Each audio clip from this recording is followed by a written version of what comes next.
SriLankan Airlines flights will be limited to the Middle East and Asia in another 3 months. SriLankan Aviation Services trade unions have raised concerns that this could spell impending doom of the national carrier. SriLankan Airlines operated direct flights to Paris, Rome, Frankfurt, Germany and London in addition to its flights to the Middle East and Asia. The first cancellation was the flights operating towards Rome. This was done last April. Plans have been made to cancel the flights to Frankfurt, Germany from the month of October. The direct flights to Paris, France will be cancelled by November. The direct flights to London will be the only flight that SriLankan Airlines operates towards Europe. That too will be one flight per day. The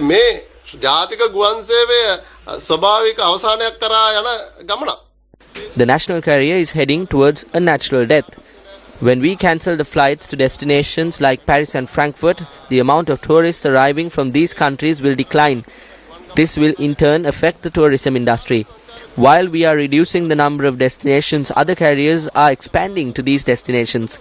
We have to understand who gains from the business opportunity that we will let go of.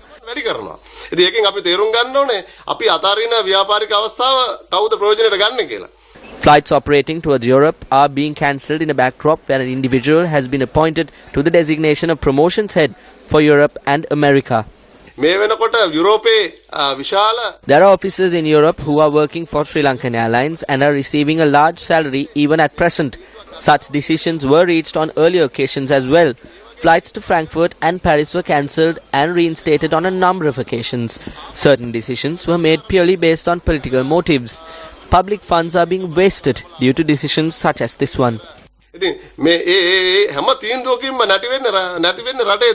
Meanwhile, the Voice Against Corruption movement is stating that the government has turned a blind eye towards the JC Valiamnu reports that highlight the anomalies at SriLankan Airlines.